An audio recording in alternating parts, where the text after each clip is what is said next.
बात कर रहे थे सरफेस एनर्जी की कि जो वर्क हमें करना पड़ता है for increasing the free surface of the liquid at constant temperature, उसे सरफेस एनर्जी कहा जाता है। अब यहाँ पर पहले हम थोड़ा डायग्राम के बारे में बात करते हैं, फिगर के बारे में बात करते हैं। हमारे पास एक फ्रेम है ABCD, हमारे पास फ्रेम है ABCD और एक फिल्म है, एक हमने एक फिल्म बनाई है सोप फिल्म। सोप फिल्म है, इस फिल्म को सोप सॉल्यूशन में फिल करके एक यहाँ पर सोप फिल्म जो है वो बनाई गई है, सोप फिल्म इज फॉर्म्ड। और PQ जो है यहाँ पर, PQ जो है इस फिगर में वो एक वायर है जो कि मूवेबल है across these AB and CD। जो लेंथ है उस लेंथ में ये जो वायर है AB, वो जो वायर है PQ वो मूवेबल है। अब अगर हम बात करें सोप सॉल्यूशन की सरफेस टेंशन की, तो मान लो कि S हमारा कैपिटल S हमारा सरफेस टेंशन है सोप सॉल्यूशन का, surface tension of soap solution. Inward force कितना लग रहा है PQ वायर पर, इनवर्ट फोर्स कितना लग रहा है PQ वायर पर। बेसिकली हम कर क्या रहे हैं, हम लोग PQ वायर को X डिस्टेंस से मूव करवा करके P' पर लेकर जाना चाहते हैं।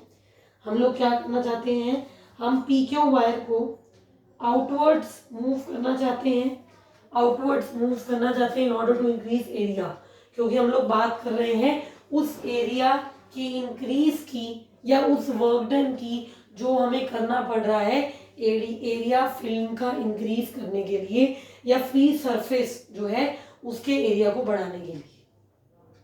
ठीक है, तो अब मैंने क्या कहा, अभी मेरे पास PQ मेरी वायर है जो मूवेबल है, तो सपोज मैं चाहती हूँ कि मेरी वायर PQ से P' पर आ जाए या वो X डिस्टेंस से मूव हो जाए, X डिस्टेंस से मूव हो जाए।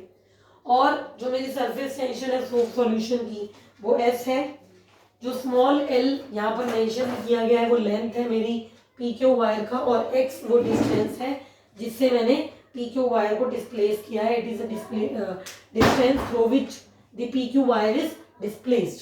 Now what is the inward force on wire PQ।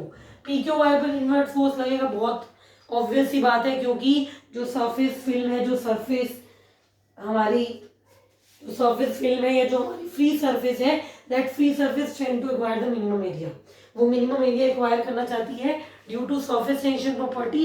Therefore हमें इसके एरिया को बढ़ाने के लिए, हमें एरिया को इंक्रीज करने के लिए कुछ फोर्स लगाना पड़ेगा, क्योंकि एक इनवर्ट फोर्स लग रहा है जो इस एरिया को नहीं बढ़ने देना चाहता। इनवर्ट फोर्स कितना लग रहा है वायर पर, इनवर्ट फोर्स लग रहा है F is equal to S into 2L। मैंने कल बात की थी कि हमारा जो सरफेस टेंशन होता है वो फोर्स पर यूनिट लेंथ होता है, तो फोर्स क्या हो जाएगा सरफेस टेंशन इनटू लेंथ। अब कुछ बच्चों की ये प्रॉब्लम रहती है कि 2L क्यों लिया है, 2L इसलिए लिया है क्योंकि हमारी जो सरफेस है, 2L मैंने यहाँ पर स्पेसिफिकली इसीलिए लिया है क्योंकि हमारी जो फ्री सरफेस है, जो हमारी फ्री सरफेस है वो दो साइड्स पर है, हमारी जो फ्री सरफेस है वो दो साइड्स पर प्रेजेंट है। क्यों, एक फ्री सरफेस इधर की तरफ, मेरी तरफ इधर बाहर की तरफ, और एक फ्री सरफेस अंदर की तरफ, तो दो फ्री सरफेसेस जो है वो अपना रोल प्ले करेंगी। दो फ्री सरफेसेस की वजह से जो यहाँ पर लेंथ ली गई है वो 2L ली गई है, L नहीं ली गई। This thing should be known to all of you, आप सबको पता होना चाहिए। सीधी सी बात क्या है, इनवर्ट फोर्स कितना लग रहा है F is equal to S cross 2L, ये मेरा इनवर्ट फोर्स है। और एरिया को बढ़ाने के लिए जो फोर्स हम लगा रहे हैं वो भी हमें F लगाना पड़ेगा, इतना फोर्स तो हमें लगाना ही पड़ेगा जितना अंदर से लग रहा है कि हम एरिया को बढ़ा सके। ठीक है, इंक्रीज इन एरिया होगा कितना, अगर मैंने फोर्स लगा करके एरिया बढ़ा दिया तो एरिया में कितना इंक्रीज होगा, इस पोर्शन से होगा P इतना एरिया जो है फिल्म का वो बढ़ जाएगा, फ्री सरफेस का बढ़ जाएगा। जो एरिया बढ़ जाएगा कितना बढ़ेगा, P' जो एरिया है वो बढ़ जाएगा मेरी फिल्म का। नाउ अब ये एरिया इंक्रीज को मैंने सपोज डेल्टा ए से डिनोट किया है, डेल्टा ए से डिनोट किया है। अब ये कहीं ना कहीं एक रेक्टेंगुलर जो है मेरा पोर्शन है, कहीं ना कहीं ये मेरा रेक्टेंगुलर पोर्शन है, तो मैं करूँगी क्या भाई, एरिया का फॉर्मूला है जो हमारे पास, एरिया का जो फॉर्मूला है हमारे पास, उस फॉर्मूले का हम लोग यूज़ करेंगे। एरिया का जो फॉर्मूला है उसका हम लोग यूज़ करेंगे और हमारे पास आ जाएगा delta A is equal to 2 into L into X, यानी कि 2LX मेरे पास चेंज इन एरिया जो है वो यहाँ पर आ गया। 2LX जो है मेरा वो यहाँ पर चेंज इन एरिया, या आप यूँ कहो कि इंक्रीज इन एरिया आ गया। 2LX क्यों लिया है, क्योंकि दो साइड्स हैं, एक साइड पर अगर LX बढ़ रहा है तो पीछे वाली साइड पर भी LX बढ़ेगा, क्योंकि मैंने कहा कि दो फ्री सरफेसेस अपना रोल प्ले करेंगी। तो L नहीं आएगा, LX नहीं आएगा, 2LX यहाँ पर लिया जाएगा। हम लोग यहाँ पर 2LX लेंगे। सही है इतना? एक बार फिर से देख लीजिए, ABCD हम लोगों ने कहा कि हमारा एक फ्रेम है, PQ हमारी एक वायर है जो कि मूवेबल है। हम एरिया बढ़ाना चाहते हैं, इस वायर को PQ से P' पॉइंट पर मूव करके थ्रू डिस्टेंस x, बट उस एरिया के इंक्रीज को अपोज कर रहा है एक फोर्स, एक इनवर्ट फोर्स जिसकी वैल्यू है F is equal to S cross 2L और S 2L या S मल्टीप्लाई 2L। अब हम लोग चाहते हैं कि एरिया बढ़े, तो हम इतना ही फोर्स अपनी तरफ से भी लगाएंगे, इतना ही फोर्स हम अपनी तरफ से भी लगाएंगे आगे की तरफ। एरिया में इंक्रीज देखा कितना जाएगा, एरिया में इंक्रीज देखा जाएगा डेल्टा ए जिसकी वैल्यू है 2LX। अब वर्क क्या होता है, फोर्स इंटू डिस्टेंस होता है। फोर्स की वैल्यू भी है आपके पास, फोर्स की वैल्यू भी है, डिस्टेंस से कितना मूव कर रहे हो, एक्स डिस्टेंस से मूव हुई है ना PQ।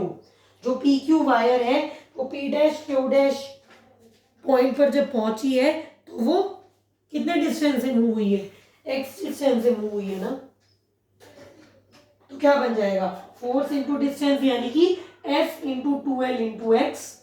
अब 2L इंटू एक्स क्या था, डेल्टा ए था ना, इंक्रीज इन एरिया था ना, तो ये क्या बन गया, S इंटू डेल्टा ए, S इंटू डेल्टा ए। अगर टेम्परेचर कांस्टेंट रहता है तो यही जो वर्क डन जिसकी वैल्यू मैंने निकाली है S इंटू डेल्टा ए, अगर टेम्परेचर कांस्टेंट रहता है तो ये वर्क डन की वैल्यू जो है वो सरफेस एनर्जी की फॉर्म में देखी जाती है, या सरफेस एनर्जी की फॉर्म में स्टोर्ड होती है। It is stored in the form of surface energy. तो हमारा जो एक्सप्रेशन बन जाता है सरफेस एनर्जी का वो बन जाता है E is equal to S into delta A. Here E is nothing but the surface energy. हम लोग सरफेस एनर्जी को कैपिटल E से डिनोट करते हैं, E is equal to S into delta A. तो ये रहा मेरा सरफेस एनर्जी का एक्सप्रेशन। बहुत इजी है, दो ही चीजों का यूज किया है हमने इसमें, कि इनवर्ट फोर्स कौन सा लग रहा था और हमने उसके बराबर आउटवर्ड फोर्स लगाया, तो वर्क कितना करना पड़ा। बहुत सिंपल है, डायरेक्ट है, इतना मुश्किल आर्टिकल नहीं है। So in today's we have studied the two videos today. One video is related to the surface energy and the other is related to the molecular theory. We are going to continue the next topic from the next video.